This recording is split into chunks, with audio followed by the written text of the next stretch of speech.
Hey there, and welcome to N1. Today, next to me is a current EuroLeague champion and one of the best defenders in the league, Bryant Dunston.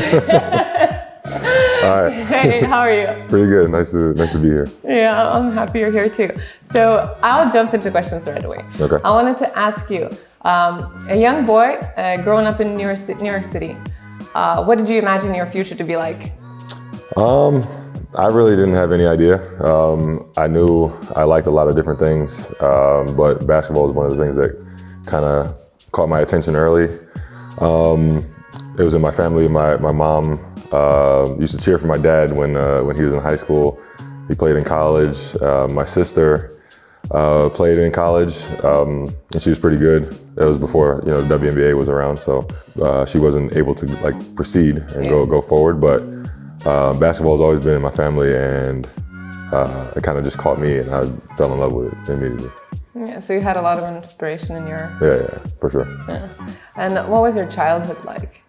It was great. I really liked my childhood. I think I was lucky because I was one of the few kids in my area where I had both parents that were in the house. A lot of the families that I had was, maybe the father wasn't around, or maybe the mom wasn't there. A lot of kids had to grow up on their own or grow up within the neighborhood, and I really didn't have to do that. So my parents did a great job of keeping me away from a lot of the negative things that kind of steered people away from the path that they wanted to be on. And my focus is always on basketball after a certain point. So, and I had three older sisters to smack me in the head and keep me keep me going intact. Yeah, keep me going straight. You started playing basketball. How old were you when you? I think it was everybody in New York plays basketball, from when they're in kindergarten, so. Those outside courts. Yeah, for sure. So I would say I started playing organized basketball when I was 8 years old. Okay. Yeah. Wow. So for all your life. Fairly early, yeah. Wow, that's incredible. And your first country that you went to, you choose to go to, was South Korea with your professional basketball. Yeah. And how did that decision come around? Well, coming out of college, I went to school at Fordham in the Bronx, New York. I spent my 4 years there, graduated, and afterwards, I really didn't know what to do, So I went and tried out for a few NBA teams and tried to see what was going on with that. But the agent I had at the time said, "Hey, I got this really good opportunity in South Korea that you should go take a look at." I went and tried out, and I made it there. I joined the team in Ulsan Mobis. They're still around. They're still a pretty good team. And at the time, they were really good, and I think they won the championship the year before I got there. I think one of their point guards had to go to the Army, and I guess there you have to go to the Army for 2 years. No exceptions for pro basketball. Right. So the first year I went there, we lost in the semifinals, and I was thinking, okay, I'm done. South Korea is over. I need to go play in Europe because I started hearing things about Europe. Yeah.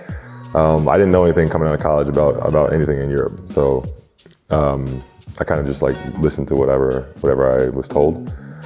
But they told me, look, the point guard's coming out of the Army, and you and him would be like, Steve Nash and Amari Stoudemire, and I was like, really? They're like, yeah, he's pretty good. And he's really good. When he came out, we played together, and it was probably some of the best basketball I played at that point. Everything was completely different. It was the food was different, the area was different, the language is different. It's you kind of just have to kind of blend in, Some people were saying why would you go there in the beginning of your career? You're young, you're out of college, you should go to Europe first or go to the G League at the time, whatever. Yeah. But that was an amazing experience and showed me that I was able to adapt in any situation. Oh, that's wonderful. And the food and everything, you got used to it? Yeah, the food, when you try it. I can just imagine going grocery shopping in Korea. I wouldn't know. I wouldn't know where to start. You have to just try things and figure out, okay, do I like this? All right, I liked it. So next time I'll get it. Or okay, I'll skip that one next time and try something different. So it was, I definitely opened my mind to a lot of different foods and things there too. That definitely grows you. Yeah, for sure. It's true that Sloukas is your godfather? Yeah. So Tell me that story. yeah. So it's really funny. He's younger than me. Yeah. Clearly. So in order to get married to my wife, religion was something that was getting in the way of that. So she's Orthodox Christian, and I wasn't baptized. Because I wasn't baptized, they weren't allowing me to get married. So we're in Istanbul. The only other Orthodox Christian I know happens to be on Fenerbahce. It's the rival team. But he's been my teammate. He was actually on my team in Aris when I first came to Europe. So it was cool, kind of coming full circle. And I asked him. He's like the nicest guy ever. Did he what did you think of the question in the beginning? When I first asked him about it, he thought I was joking, because he's like, what? Would you be my godfather? Yeah, exactly. It was cool. We went to the church together one morning. Me, him, my wife, the father there. We did the whole ritual. We read the Bible. They dunked me in the water, the holy water, in the oil and everything. It was crazy, but it was awesome. I wouldn't change that experience for anything. And I feel like when I came out of there, I was a different person, new man. And then I was allowed to marry my wife, and it was perfect. Incredible. Yeah. And then it brought you and Costas' relationship to the next level. Exactly. Now we're stuck together for life. Right. Yeah. You can't be apart.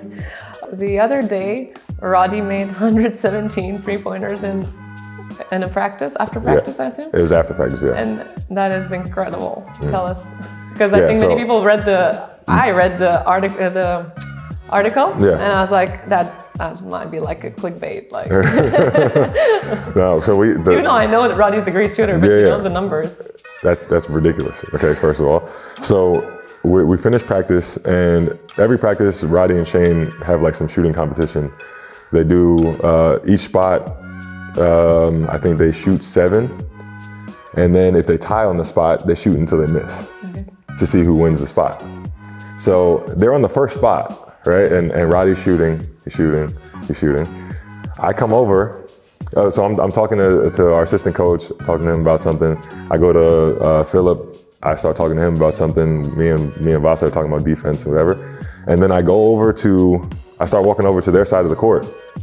And Shane is like, I'm like, what's going on here? I'm like, what's happening here? So I wait for a second, and I was like, are you gonna tell me what's going on? He's like, how many shots do you think Roddy just made? And Roddy's still shooting. I said, okay, 40. He's like, higher. I said, 50, higher. 60, higher. 70. Okay, I'm leaving. I'll sit over here. When he finishes, then I'll come back over. So after he finally missed, like they're jumping around and whatever, and I'm like, what happened?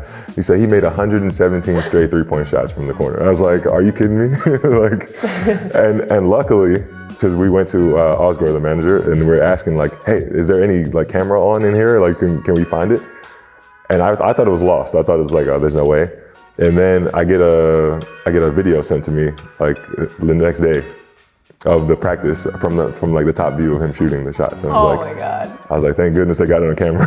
That is crazy. It must be some kind of record for sure. Yeah, I don't know what the record is. I think Steph Curry made 105. Okay. Yeah, Roddy's better than Steph Curry. Come on, man. That is amazing. That is wow. Yeah. Awesome. So I've heard that you're a high-level gamer. I think high level is not the term. I think I just play video games often. So I like video games. Okay, there you go. So before, like the first thing I do when I come into a hotel and away game, we get our keys, our room keys. They tell us, okay, go upstairs, drop your stuff off, and then come back downstairs for lunch. I go upstairs, I take out my Xbox, I set it up. I check the Wi-Fi, make sure it works. Okay, all right, good. We'll go downstairs and have lunch. So your Xbox travels everywhere? Yeah, it's with me. It's with me right now. So. And what are the top three games that you take? Or you take or you play? Okay, that I play. So I play Mario Kart on the Switch, on the Nintendo Switch, because we play on the plane all the time. I think Brock used to play all the time when we fly. We always have like 3 or 4 guys who play. So Mario Kart on the Nintendo Switch, Apex Legends on the Xbox, and I'll say 2K this year because it's a lot better than it was before. So I just started getting back into it. After we had our media day when me and Shane played against one of the best 2K players I've ever seen.